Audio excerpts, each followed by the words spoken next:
scholarship이었더냐?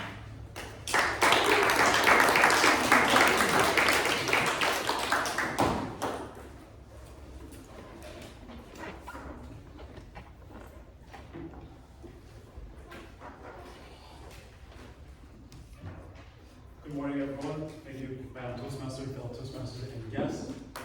The title of my speech is Why You Should Build an App. And I was practicing this speech for a while.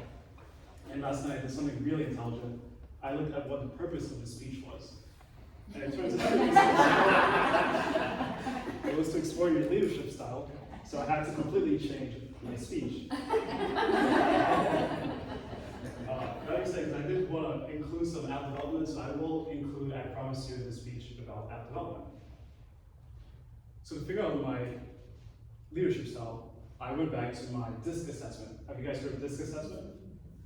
Awesome. So I have to share, for those who haven't heard, DISC is about figuring out the way you think and the values that you have. So there's a section that shared what values you have. And I scored really high. It was very high in economic and political.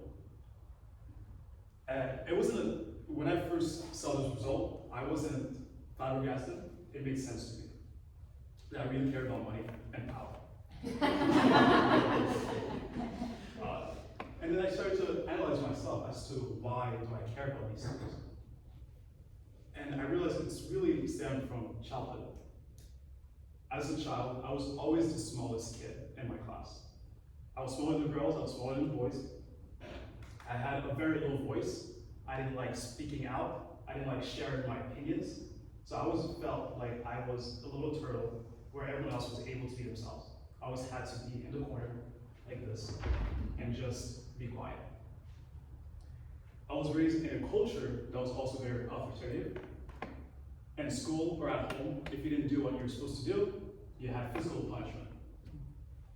Growing up, my mom also, whenever we went somewhere, it was go there, and that's it. You don't ask questions, you are a child, you listen to your parent. That's all you have to do.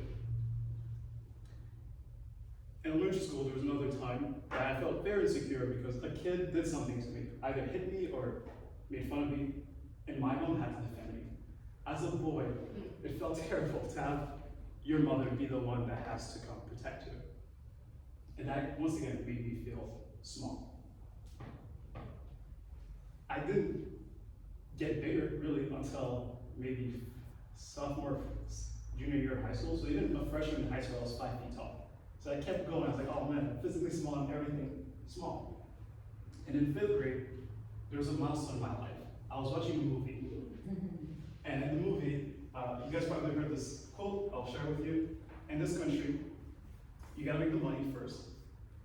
Then when you get the money, you get the power. Then when you get the power, you get the women. And that quote is from Scarface. So it made me think that if I get money, somehow get power, and I'll be able to say what I want to say. People will hear me. People will respect what I say, just because I have these things. And that is what I desired as a kid. I wanted to be heard. I want to be able to express myself. And in a sense too, out of this insecurity, I want to be on the other end of that spectrum, not just being the one told what to do and act. And if I don't do it, there's punishment for it. And I started reading this book called The Wealth of Nations. Have you guys read Wealth of Nations? So Wealth of Nations is written by Adam Smith, a political economist. And he shared this quote: the person who either acquires or succeeds to a great fortune does not necessarily acquire or succeed to any political power, either civil or military. His fortune may perhaps afford him the means of acquiring both. So Scarface didn't give me the framework to acquire power. It said, okay, you get money, somehow you'll get power in return. And Adam Smith shared this honest truth that money does not equate power, it just equates money. Though you can get power from money. Which then I continued my life reading books, and I read this autobiography by Andrew Carnegie. Have you guys heard of Andrew Carnegie? of wealth. He acquired a lot of money.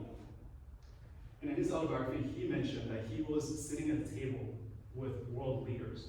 So because of his wealth, he was able to purchase himself a seat to influence the world. He stopped the war just by having conversation with a South American leader. So I was like, okay, this is possible, this is true. It's both in fictions, it's both in political theory, and in reality, this has happened. So when I was looking at the list of things, of leadership styles, that was the one that stood out to me. That's at the core, because of my insecurities, I want authoritative power and leadership.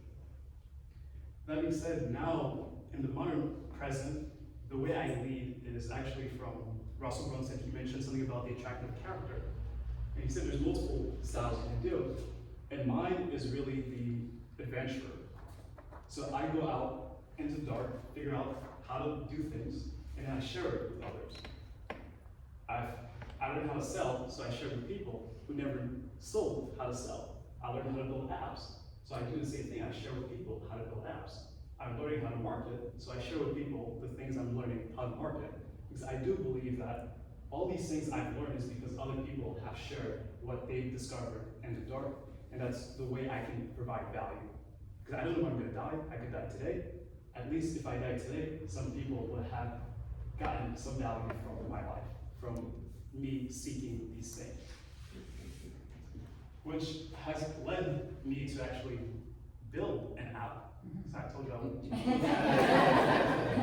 So it's an app I'm building right now. It's called Que Signo. It's for me to share all the knowledge that I've accumulated. It's based around apps, that's what I do. Businesses, so that's how you acquire money. And then city development, that's for power. So having all these things, that's why I'm building this. There's also this cool feature where you can actually hear me pronouncing my name. So you just click here. And along the way, I just kind of share all these things that I'm learning so that people can learn from my mistakes and my lessons, my everything, like the success and failures. And those are my leadership styles. Thank you.